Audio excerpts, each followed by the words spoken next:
Estamos en este momento en Tunápolis, en el sur de Brasil, Santa Catarina, y vamos a hablar con Clayton Roden, el cual es productor, entre otras cosas, de pitaya, y realmente estamos muy sorprendidos, Clayton, porque más que un productor de pitaya, sos un inventor de variedades, de híbridos, un apasionado.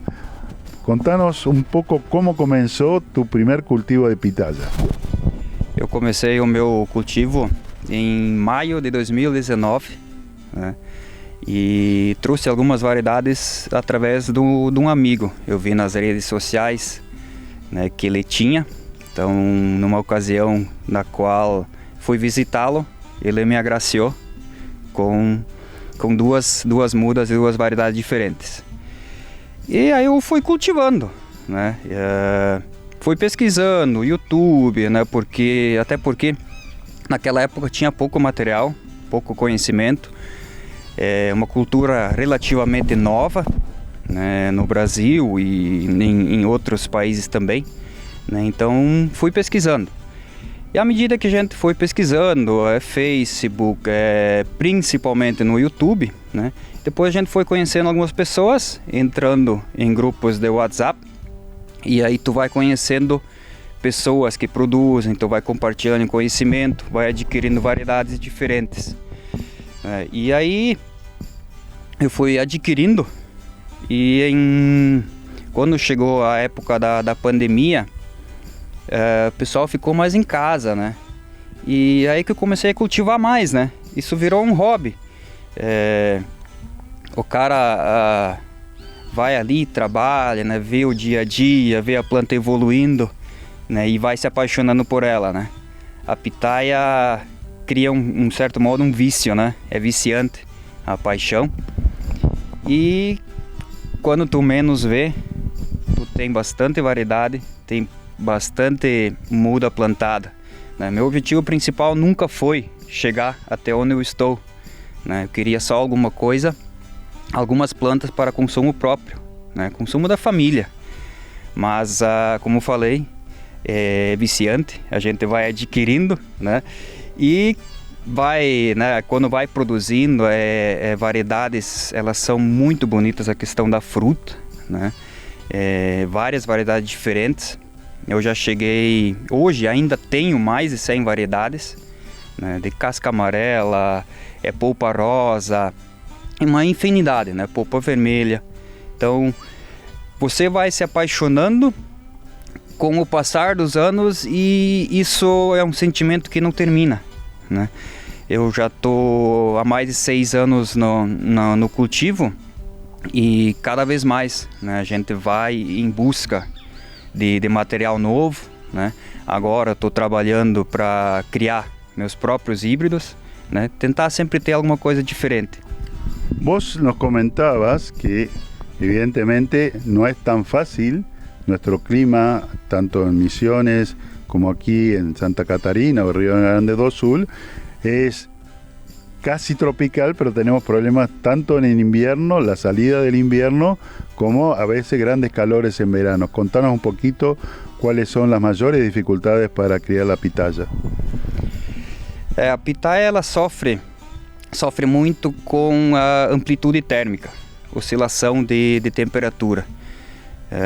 Dá o tal do chamado choque térmico, principalmente no inverno, que a planta vai desenvolvendo e aí dá aquela mudança brusca de temperatura, ela para de desenvolver e muitas vezes adoece. E nem toda a variedade aguenta o clima, né?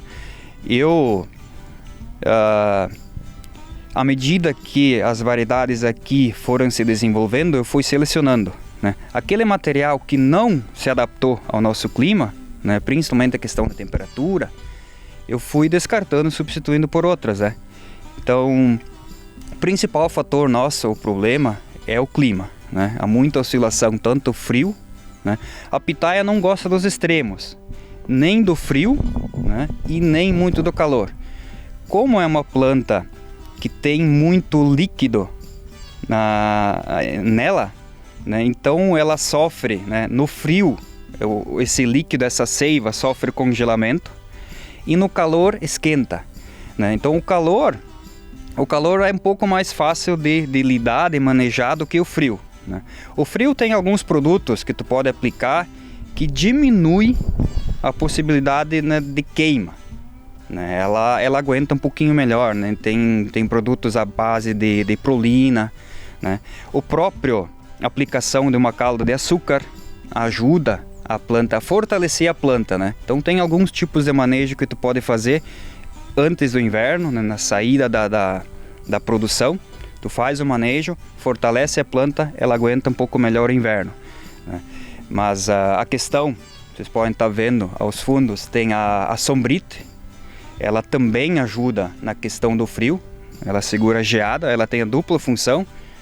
Tanto uma geada mais fraca, quanto depois o calor excessivo, né? Então a sombrite é um método que funciona bem, tanto para o quente e para o frio. E para o calor ainda tem alguns produtos foliares que também podem ser aplicados, que ajudam a diminuir a incidência do calor y proporciona un poquito de conforto térmico a ella. Otra de las cuestiones que es interesante que vos nos comentabas es cómo manejar la fertilización, el abono con este tipo de plantas. ¿Nos puedes comentar un poco cómo es tu manejo? Eu trabalho principalmente com adubação orgânica, né? Estercos, né? Esterco de vaca, que é o que eu mais tenho em mãos, né? A propriedade, a gente aqui, a principal atividade é bovinocultura de leite, então é o que eu tenho. Então uso o esterco curtido de vaca e também um pouco de adubo químico, né? O NPK, os micro e macronutrientes somente para complementar.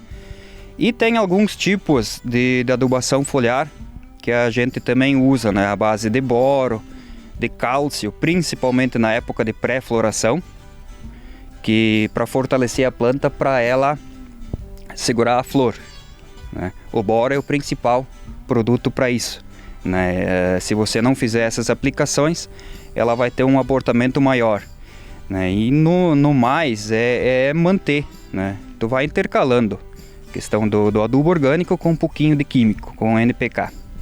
Bueno, Clayton, en el próximo capítulo vamos a seguir hablando, pues muy interesante todo lo que nos estás contando sobre la pitaya.